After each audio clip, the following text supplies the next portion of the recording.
হঠাৎ করে এত গান বাজনা কি সমস্যা কি? আ হঠাৎ করে এত শুরু হইল গান বাজনার প্রতি এত আগ্রহ। সারা এতদিন যাবৎ আমরা বলতেছি যে আমাদের মক্তবের শিক্ষক প্রয়োজন, ধর্মীয় শিক্ষক প্রয়োজন। আগের যে সরকারের সময় দেখা গেল শরীফ শরীফা নিয়ে তো বিরাট বড় কাহিনী হলো এখানে। এবং ডিসিদের সম্মেলনে ডিসিরা বলতেছেন যে স্কুল থেকে প্রাথমিক স্কুলে ছাত্র কমে যাচ্ছে। কেন কমতেছে? অনেকগুলো কারণ, বিভিন্ন কারণে ছাত্র কমে যাচ্ছে। এর মধ্যে একজন ডিসি সত্য কথা বলছে। তিনি বলছেন যে মাদ্রাসা বৃদ্ধি পাচ্ছে এবং মক্তবে প্রচুর লোকজন যাচ্ছে। কেন যাচ্ছে? যে মক্তবের পড়ার কোয়ালিটি ভালো, প্রাথমিক শিক্ষার প্রাথমিক বিদ্যালয়ের কোয়ালিটি খারাপ। কারণ বাংলাদেশে নুরানি মক্তবের যে কোয়ালিটি, এটা কিন্তু বিশ্বমানের। এবং নুরানি সিস্টেমে কেউ যদি পড়ে, সে যেভাবে সে প্রাথমিক কোরআন হাদিসগুলো জানবে, সেভাবে একইভাবে সে অঙ্ক, ইংলিশ, ভূগোল, অর্থনীতি সব কিছু প্রাথমিক তার আইডিয়া হয়ে যাবে। এটা খুব সুন্দর সিস্টেম। তো এই জন্য সেখান থেকে লোক কমতেছে। তো এই সময় একটা দাবি ছিল আমাদের যে আমাদের প্রাথমিক বিশ্ববিদ্যালয়গুলোতে পর্যাপ্ত সংখ্যক ধর্মীয় শিক্ষক প্রয়োজন। তো সেগুলো তো ওনারা করতেছেন না। ওনারা যেগুলো করবেন, ওনারা যে যাই বলুক সেটা করেই যাবেন। আমাদের দুর্ভাগ্য হচ্ছে যে আমাদের যারা শাসক যারা আমরা পেয়েছি, এরা আসলে গণমানুষের শাসক হতে পারেন নাই। আমরা মনে করেছিলাম আমাদের নোবেল বিজয়ী স্যার, তিনি হয়তো সকলের হবেন, তিনি সকলের হতে পারেন নাই। তিনি এলজিবিটি, সমকামিতা, আমি একদিন অবাক হয়ে গেছি, একজন উপদেষ্টা যাচ্ছেন এমন একটি এনজিওর প্রোগ্রামে, যে এনজিওর কাজ হচ্ছে সমকামিতাকে ছড়িয়ে দেওয়া। একজন মুরব্বী মানুষ, বয়স্ক মানুষ, তিনি সমকামিতার মতো একটা খারাপ কাজ, ঘৃণ্য কাজ, সেখানে তিনি যাচ্ছেন। এবং সেখানে এলাকার মানুষ মানববন্ধন করতেছে, স্যার আপনি আসেন না। স্যার বলছেন না, আমি যেতেই হবে, আমি সমকামিতা, এটা নাকি মানবাধিকার, নাউজুবিল্লাহ। তো এইগুলো করতেছেন ওনারা, কারণ দুনিয়া যেদিকে যাক ওনারা এটা করবেন। এখন হচ্ছেন গানের এখানে আসছেন, ধর্মীয় শিক্ষকের দরকার নেই, গানের এটা ওনারা করবেন। তো এইগুলোর আড়ালে কত বড় ভয়ঙ্কর কাজ, এটা আমরা বুঝতে পারি না। আমাদের সারোয়ার স্যার আছেন, সারোয়ার স্যারকে সবাই একসময় বলতাম যে উনি সব জায়গায় শুধু এলজিবিটি দেখে, সব জায়গায় দেখে। আমরা একটা প্রোগ্রাম করছিলাম আওয়ামী লীগের সময়, যে ইয়েতে দারুর রসাদে, তো উনি বলতেছে তোমাদের যে বিছনার চাদর এখানে এলজিবিটির কালার আছে। তো বললাম স্যার সব জায়গায় আপনি কালার দেখেন। উনি বললেন আমরা যেগুলো দেখি আপনারা সেগুলো দেখতে পান না, কারণ তারা নর্মালাইজ করতেছে বিষয়গুলো। এই যে আমরা যেখানে বসা আছি, পাশে হচ্ছে সম্ভবত উদিচিনা সায়ানোটের কার্যালয়। তো এটা তো নর্মাল, আমরা মনে করি যে এটা একটা গান গাইতেছে, ভালো কথা। গানের সমস্যা কি? গানের পিছনে কী আছে এটা তো আমরা জানি না। এক একটা যে ন্যারেটিভ তৈরি করা হয়, এই যে এক একটা শব্দ তৈরি করা, শব্দের যে কত বড় শব্দ সংস্কৃতি সুবল নামের বই আছে আমাদের, সে অনেকে লিখে গেছেন, মারা গেছেন উনি। তো এইগুলো আছে, তো এগুলো এক একটা তৈরি করা হয় এবং এইগুলো তৈরি করে নতুনভাবে আপনাকে সমস্যা তৈরি করা হয়। বাংলাদেশে ডাকসু যে নির্বাচন যেটা হইল, বাংলাদেশে মুসলমানদের বিজয় কোন জায়গায় হয়েছে? স্বাধীনতার পরবর্তীতে মুসলমান সব জায়গায় পরাজিত হয়েছে। আমি জানি না, আপনার শাপলা চত্বর, এখানে আপনার পরাজিত। যতই বলি শাপলা চত্বরের চেতনা ঠিকই আছে, তো আপনি কি করছেন সেখানে? তো এরপরে হলো যে ইসলামী নেতাদেরকে ফাঁসি দেওয়া হলো। এই সব মিলিয়ে আমার কাছে মনে হচ্ছে, আমরা যদি দেখি যে 24-এর যে গণবিপ্লব, ছাত্র বিপ্লব যেটা, এটা একটা মুসলমানদের জন্য একটা বিজয়, আলহামদুলিল্লাহ।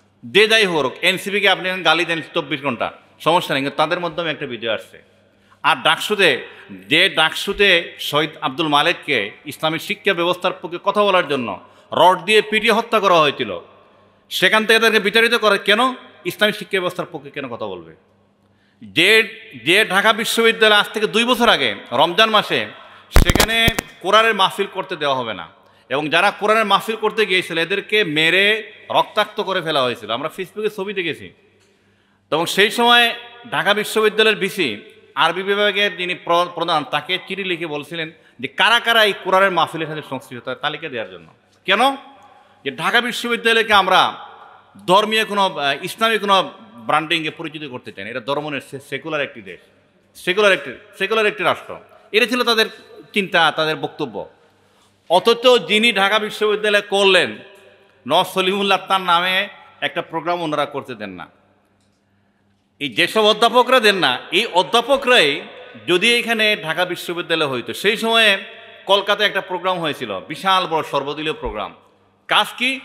যে ঢাকায় কোনো বিশ্ববিদ্যালয় করা যাবে না, ঢাকায় যদি কোনো বিশ্ববিদ্যালয় হয় এরা হচ্ছে চাষাভুষার দল, ওদেরকে সর্বোচ্চ একটা কলেজ করে দেন, কীভাবে কৃষি টিষি করবে, মাছ চাষ করবে, এই ধরনের দেন। এখানে বিশ্ববিদ্যালয়ের প্রয়োজন কি? এবং এই বিশ্ববিদ্যালয় না করার জন্য সর্বদলীয় সমাবেশ হয়েছে।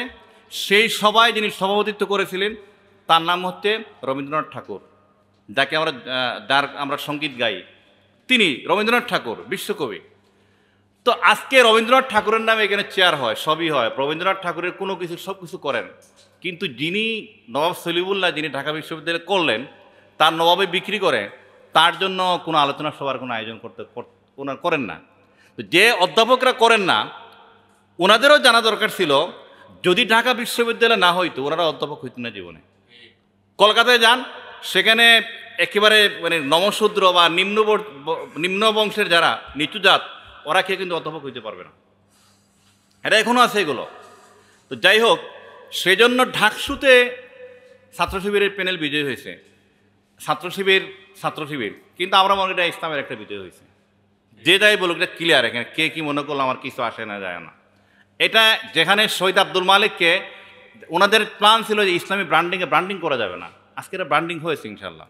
এবং এরা কারা দিছে ভোট? এরা সবাই ছিল 80% ভোট কাস্ট হয়েছে, এবং সবাই ছিল শিক্ষিত। এদের কাছে উল্টাপাল্টা কথা বলার কোনো সুযোগ নেই, সবাই শিক্ষিত এবং তারা জেনে বুঝে এগুলো করেছে। আর এই জেনারেশনকে আগের মতো উল্টাপাল্টা কথা বলেও লাভ নাই। এরা ফেসবুক দেখে, সোশ্যাল মিডিয়া অ্যাক্টিভ, দুনিয়ায় কী হচ্ছে না হচ্ছে তারা সবই জানে। তো সেই জন্য এই সময়ে এসে ওনারা গানের শিক্ষককে দিবেন, এগুলো আমরা বুঝি। এবং এটার বিরুদ্ধে আমরা ইনশাল্লাহ কেউ কথা বলুক না বলে আমরা কথা বলবো। আমরা চাই যে আমাদের আজকের প্রোগ্রামের মধ্য দিয়ে সবাই সচেতন হবেন, সবাই জানবেন, সবাই একটু কথা বলবেন। এবং আমরা এটার উপরে শেষ হবো না, আমরা এগুলো নিয়ে আর কথা বলবো, বিভিন্ন সংগঠনকে আমরা চিঠি দিব, কথা বলবো, তাদের কাছে যাব এবং প্রধান উপদেষ্টার কাছে আমরা যাব ইনশাল্লাহ। আমি শেষ করতে যাচ্ছি, আমাদের যেসব নেতৃবৃন্দ গিয়ে প্রধান উপদেষ্টার পাশে গিয়ে ছবি তুলেন মাঝে মধ্যে দেখি, তো ছবি তোলার আগে গিয়ে জিজ্ঞেস করার সুযোগ হয় না যে স্যার এগুলো কি? এগুলো একবারও জিজ্ঞেস করেন না আপনারা? ছবি তুলে এটা খুব মহা উৎসাহের সাথে আপনারা ফেসবুকে দিয়ে দিলেন, মিডিয়ায়। তো আপনারা তো একবার জিজ্ঞাসা করা দরকার ছিল, স্যার এলজিবিটি এগুলো কি? আপনারা এই বয়সে এগুলো কি করতেছেন? এগুলো কি? এই 65,000 গানের শিক্ষক দিবেন, ধর্মের শিক্ষক কোথায় আমাদের? আপনি গানের শিক্ষক গান শিখাবেন, আপনার সন্তানকে শিখান। আমার সন্তানকে আমি চাচ্ছি না গান শিখাবো, আপনি জোর করে করবেন আমাকে? আমি চাচ্ছি আমার সন্তানকে আমি ধর্মীয় শিক্ষায় শিক্ষিত করব, আপনি জোর করে আমার সন্তানকে আপনি গান শিখাবেন? তো এটা জোর কেন করবেন আপনি? ওই যুগ তো শেষ। আমরা এগুলোর বিরুদ্ধে কথা বলবো ইনশাল্লাহ। আমরা সবাই শেষ পর্যন্ত থাকবো।